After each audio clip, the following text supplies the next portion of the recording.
अस्सलाम वालेकुम नाज़रीन, स्वागत है आपका स्मार्ट किचन में। तो आप लोग कैसे हैं? अल्हम्दुलिल्लाह खैरियत से होंगे। तो चलिए आज की रेसिपी हम शुरू करते हैं। आज हम बनाने वाले हैं आलू गोश्त और हम यहाँ पर छोटे वाले आलूओं से आलू गोश्त बनाने वाले हैं। तो यहाँ पर हमने 300 ग्राम के करीब ये आलू ले लिए हैं और आलूओं को छीलकर और इसमें हल्के हल्के निशान लगा लिए हैं। तो सबसे पहले हम आलूओं को फ्राई कर लेंगे।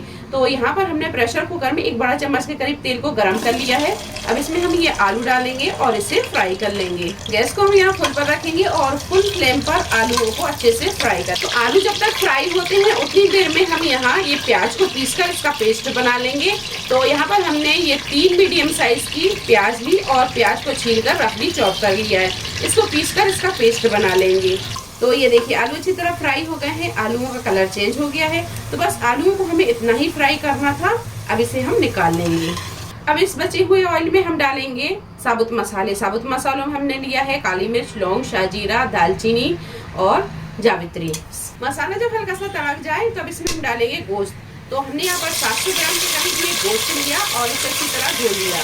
तो ये गोश्त को इसमें डाल देंगे। तो ये देखिए गोश्त अच्छी तरह फ्राई हो गया है। अब इसमें हम डालेंगे मसाले। तो सबसे पहले तो हम इसमें डालेंगे 1 टेबल स्पून के करीब अदरक और लहसुन का पेस्ट। और अब डालेंगे इसमें प्याज का पेस्ट, 1 चम्मच कुटी हुई लाल मिर्च, 2 टेबल स्पून डालेंगे धनिया पाउडर, 1 टीस्पून लाल मिर्च पाउडर, 1 टीस्पून कश्मीरी लाल मिर्च और ½ टीस्पून हल्दी पाउडर, 1 टीस्पून गरम मसाला पाउडर, 1 से 1.5 टीस्पून डालेंगे इसमें नमक और मिर्च आप अपने टेस्ट के हिसाब से कम ज्यादा कर सकते हैं। अब ये सारी चीजों को थोड़ी देर भून लेंगे। मसालों को 5 से 7 मिनट भूनने के बाद में अब इसमें हम डाल देंगे टमाटर। और टमाटर हमने पीस लिए हैं। आप चाहें तो टमाटर को बारीक काट के भी डाल सकते हैं। तो बड़े साइज के 3 टमाटर लिए और इसे हमने पीस लिया।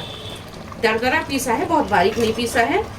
अच्छी तरह से मिक्स करके 5 से 7 मिनट हम इसे और भूनेंगे।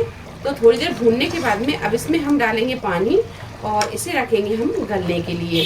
तो आप यहाँ देख सकते हैं कि अभी मसाले का भी पानी है और मटन का भी पानी है और अभी हमने इसमें टमाटर भी डाल दिए हैं। तो पानी हम यहाँ पर ज़्यादा नहीं डालेंगे, आधा गिलास के करीब पानी डालेंगे। तो ये हमने आधा गिलास के करीब पानी डाल दिया है और मीडियम टू हाई फ्लेम पर रखकर इसमें हम 5 से 6 सीटी लगा लेंगे। फिर हम गैस को बंद कर देंगे और इसे अपने आप ठंडा होने देंगे। तो बस मटन को हम बहुत अच्छे से गला लेंगे।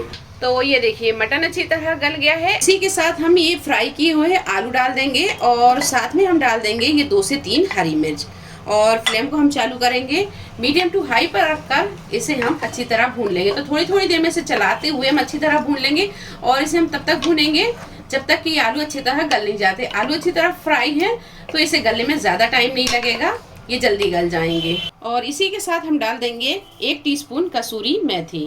तो ये देखिए मसाले को हमने बहुत अच्छे से भून लिया है और आलू भी अच्छी तरह गल गए हैं। अब इसमें हम डालेंगे पानी। तो पानी हम इसमें 1 गिलास के करीब डाल रहे हैं और मिक्स करेंगे। अगर ग्रेवी गाढ़ी होगी तो फिर हम पानी इसमें थोड़ा और डाल देंगे। 1 गिलास पानी डालने के बाद में ग्रेवी थोड़ी गाढ़ी है तो इसमें हम आधा गिलास के करीब पानी और डाल देंगे। और ग्रेवी आप अपने हिसाब से देख लें, जैसी गाढ़ी पतली ग्रेवी पसंद हो उस हिसाब से आप इसमें पानी डाल लें। अब यहाँ फ्लेम को हम बिल्कुल स्लो रखेंगे और स्लो फ्लेम पर हम इसे ढककर 8 से 10 मिनट और पका लेंगे। तो 8 से 10 मिनट ढककर पकाने के बाद में हमने गैस को बंद कर दिया था। तो 5 मिनट हो गए गैस को बंद करे हुए और आप यहाँ देख सकते हैं कि आलू मटन की तो आप यहाँ देख सकते हैं ये आलू गोश्त बनकर तैयार है। अब इसमें हम डालेंगे बारीक कटा हुआ हरा धनिया, मिक्स कर लेंगे और इसे कर लेंगे अब हम डिश आउट।